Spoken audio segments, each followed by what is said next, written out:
everybody.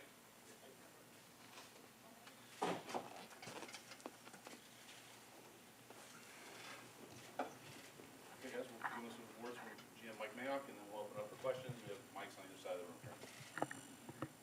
Well, I'll tell you what, we're excited. It was fun. I thought we did a great job being patient. And at the end of the day, I think anybody that's been around here for the last 4 months since I've been here, we've talked about foundation players. And John and I have talked about that literally from the first day I got here. And we define foundation as talent and character. Passion for the game, love of the game, but talent and character. And that kind of drove this draft. And I know sometimes you want sexy and you want to move around and up and down and back and trades and all the rest. But at the end of the day, we got the guys we wanted. I'm proud of the way we hung in there, the work we did to get here today, the cooperation between me and my staff and John and his staff was just outstanding. It was, and the guys we have, wait till you meet them. You're going to love these kids. They all love the game, and we got on the phone. The only thing John gets on the phone. John loves being on the phone with the guys. I just kind of thanked them and basically told them they had one obligation as being part of a first-round pick by our team, and that's leadership. And I think that's what all three are going to bring. John? No, I'd just like to echo that. I think the collaboration between the scouts, Mike and his group, and the coaches was as good as I've been around, and we'll see what happens. But we like our 3 draft choices. We've got an early pick tomorrow. I'm really happy with the first 2 weeks of our off-season program, getting to know Antonio Brown, Tyrell Williams. I'm really excited about Ryan Grant, Trent Brown, our offensive line. Some of our second-year players have come back and really worked hard, guys like Mo Hurst and P.J. Hall. So to add 3 more men to the group that we have already assembled is exciting, and we're anxious to go again tomorrow.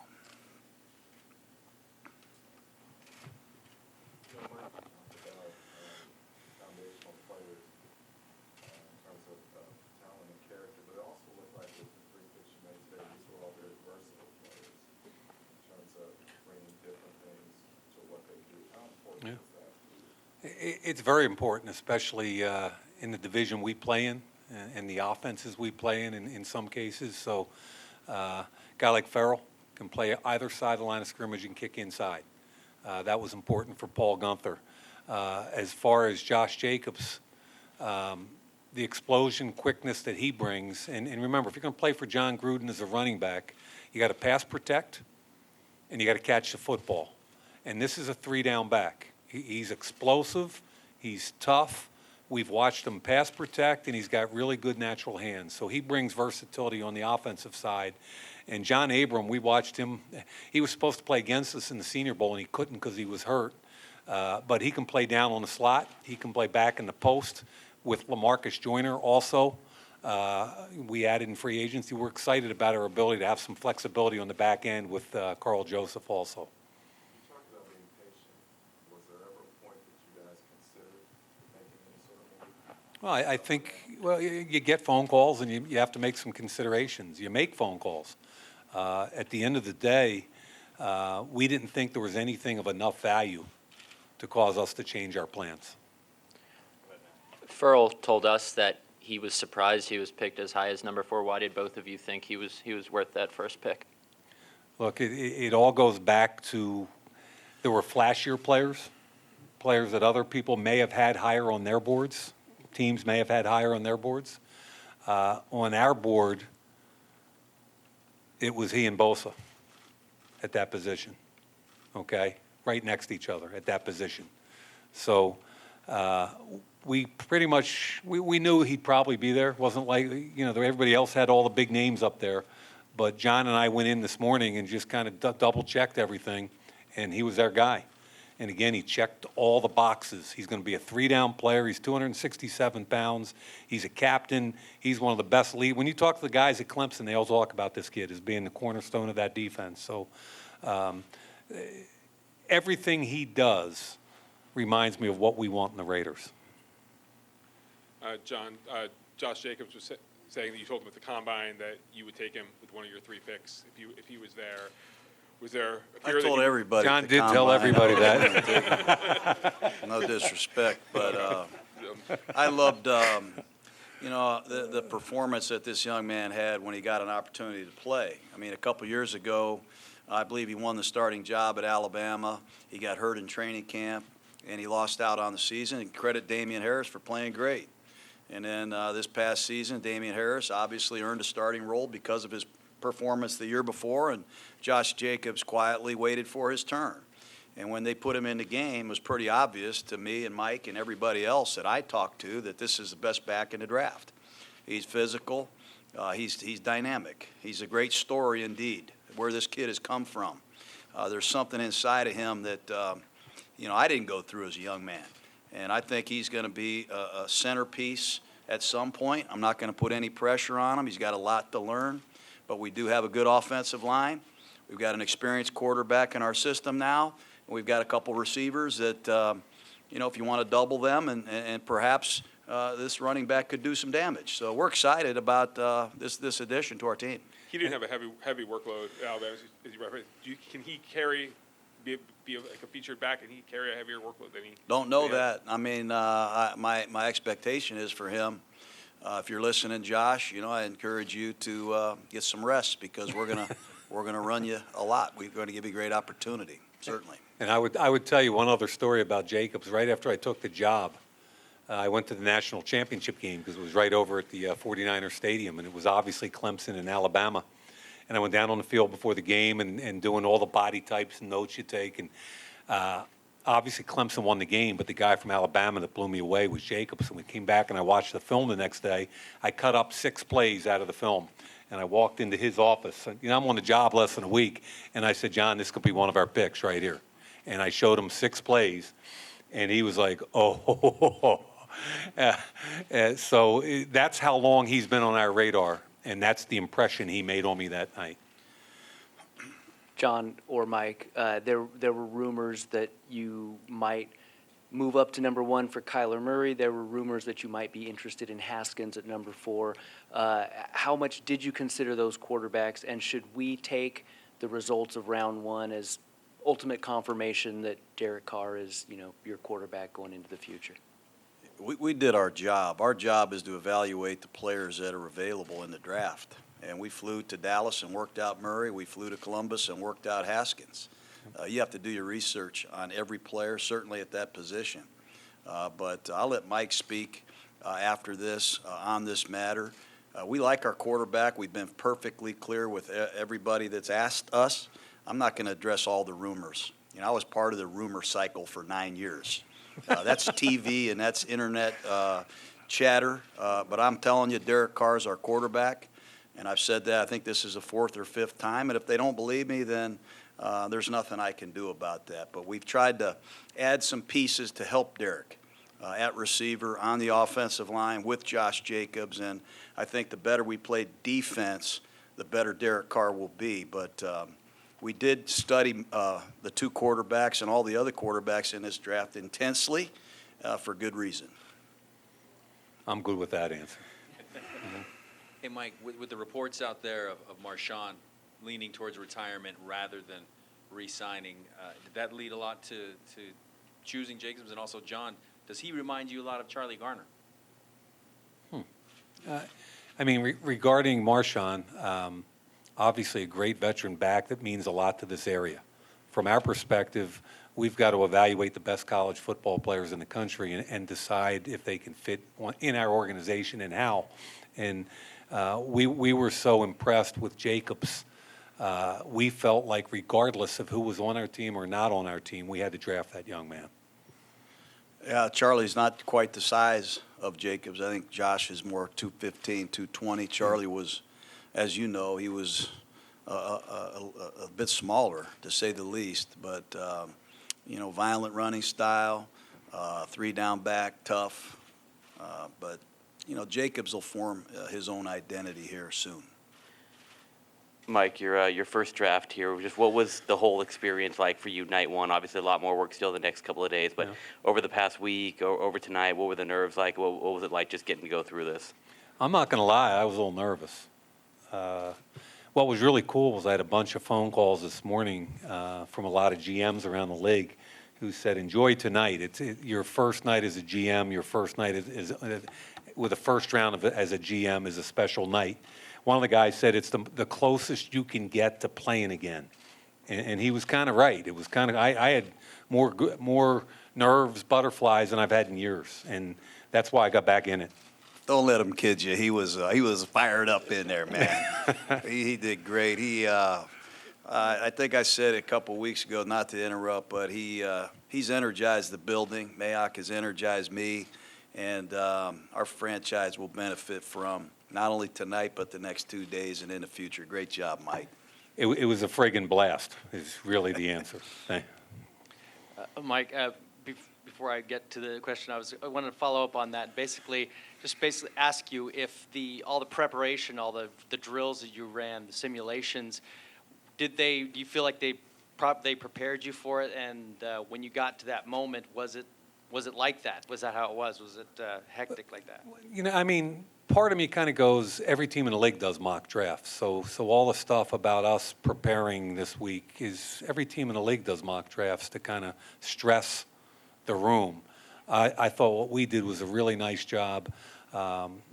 We kind of empowered a couple of our scouts up there to put together scenarios, both with volume of phone calls that would stress our phone system and me, and would have to delegate from me to other people with too many phone calls. That happened a couple times tonight where we had 2 or 3 calls at the same time and it worked smoothly. So all that worked beautifully. It stressed us in how we were going to make picks. It showed John and I where we were different as far as how we viewed whether to be patient, whether to not be patient, whether to move up and back. And it kind of gave a glimpse into the future for us. So I thought the mock drafts we did were really realistic and helped tonight, to answer your question. So this is for both Mike and John. The common theme seemed to be with the picks tonight when they were speaking. They said a lot of things like, we didn't even talk football. We just gave them my story, and we talked about that, and we had a really good vibe. What was why that approach with these players when you met with them privately? Why was that the focus? From my perspective, you can watch all the tape, and you can get into the football, which we did. We put them all up on the board, and we did all the football things, and nobody's going to do more football things than John and I. But when the bottom line is you want to figure the kid out. What makes the kid tick? And that goes back to the whole foundation thing. How much do you love football? What's your family like? What kind of leader are you? You know, those things are really important to us. And that's why Farrell and Jacobs and Abram are Raiders tonight. We found out about the kid, what made him tick. Yeah, this is, we're building our football team. Whether we want to admit it or people like it or not, we're building our team. And we need building blocks. We have some in place, and we needed these 3 first-rounders to come in here and inherit that responsibility. And this is a tough job. You know, this franchise is moving to Las Vegas. It's very, very challenging. You got to have a lot of maturity. And we wanted guys that weren't only great football players and talents, but guys that could handle the circumstances of being frontline players, leaders, and also having a lot of maturity to handle the move of the franchise. We're going to have to move, not only to California, you're going to have to move to Las Vegas, and you have to adapt. And it's a tough league to play in to start with, so we did a lot of work on their character, and Mayock and I truly believe that that's the winning edge in all the great players that we've been around. Along those lines, Cleveland, he lost his father when he was 13. You listen to Josh Jacobs' story. You know, he was homeless for a period of his life. When you draft players and invest in them as people who've been through that sort of adversity young in their lives, what does that do for you as an evaluator, just in terms of getting a sense of a guy and his ability to handle the rigors of the NFL? I think one of the things you want to know from every guy you interview, no matter where they come from, what their background, north, south, east, west, no matter where they come from, you want to know how they handle adversity. And these guys, we sat in the room, John, with Farrell at the Combine. He's from, I think it was his 9 kids, military family, father passed away. This kid went through so much, and all he was was this ball of positive energy and kind of the Energizer Bunny for this national championship defense at Clemson. And every guy we talked to at Clemson, as I mentioned earlier, talked about Klee. He's the guy. He's the guy, the maturity. So he had been a lot. He had dealt with adversity. Playing in a national championship game to him was nothing. He's going to come out here, and to him, it's not going to be a big deal. He's been through worse. He's going to understand how to handle this, how to handle Vegas. And for the record, we asked 112 kids if they'd be okay on the Las Vegas Strip or was it going to be a problem. All 112 said, no, coach, we'll be fine. We didn't find one guy that admitted that Vegas would be an issue. So they all lied to us. Anyway, I hope that answers your question. It's important to us to know how they deal with adversity. Coach Gruden and Mike, obviously Jonathan Abram has a lot of upside, but with Travis Kelce in the AFC West and now Noah Fant, what about his game excites you that he'll be able to defend guys who have torn up the AFC West for quite some time now? Well, first of all, tackling is hard to practice these days. It's hard to find guys that are natural tacklers. Abram belongs in 78, 79, 80. I'm going to try to get him to wear number 32 or 43. He's like one of our old school safeties. He is a physical, sideline to sideline tackling machine in college. I hope it continues here. He has a passion to find a guy with the ball and bring him down. And he's got versatility. The man runs 4.4. I met him at the Senior Bowl. He was on the other team. And he was injured, but he stayed there for 3 or 4 days, and I couldn't get rid of the kid. He loves football. He's a coach on the field. He has a magnetic personality. And he does have length and size to potentially match up with some of the great jokers, as I call them, that detach tight ends and cause problems. And he's going to have his hands full. He's going to be in a competitive situation. But LaMarcus Joyner and John Abram, we've added Burfict and Marshall at the linebacker position. We feel like we've strengthened the inside middle part of our defense, which is big. Mike, it's Scott Bear from NBC. I was just curious, since you had done work on this draft class before you took this job, were any of these three guys guys that you had earmarked or circled as guys that you really liked and kind of brought them into the room as maybe possibilities now that you have this job? Yeah, I mentioned the national championship game and how Josh Jacobs jumped off that night. So Josh Jacobs was a guy I'd already seen a lot of tape on and really liked, even though he was an underpublicized guy. Josh Jacobs. John Abram is a guy, I have what I call with the scouts aha moments. You watch hours and hours of tapes and you just kind of click back and forth, and there's good players and there's okay players and there's bad players. And every once in a while I go, oh shit, oh my gosh, wow, that's an aha moment. Okay, and you see something that just jumps off the tape, and that's one of the things I text John right before I took the job. I gave him a definition of a Raider, and one of the definitions for me of a Raider was a guy that jumps off the tape, and all three of these guys jump off the tape for different reasons. Time for 2 more questions, guys. This is for Mike. You went viral last week sending the scouts home. Were you afraid of leaks, and how much do you think those came into play tonight, if at all? I'm kind of blown away by the whole story, to be honest with you, but I made the decision 3 weeks ago to do it, okay? And I didn't tell anybody. It was my decision, and when the job got done, the work was over, I inherited a group of scouts, and some of them may be with us, some of them may not be with us, by their own choice or not. So at the end of the day, when the job was over, I brought them together as a group and respectfully and professionally told them that the job was done. Thank you very much. We'll be talking. 40 minutes later, we had a leak. So that just kind of reinforced the decision. For Mike and John, it's such a unique situation now, final year here, then on to Las Vegas. And you mentioned interviewing the 112 players about Las Vegas. But I guess just how maybe rewarding that opportunity to move is into a new mansion, into a $2 billion stadium and the new headquarters. And just kind of the thoughts with the players and what they were saying about that new opportunity, the new venture they're going to take, and that sort of thing. Can you guys both address that?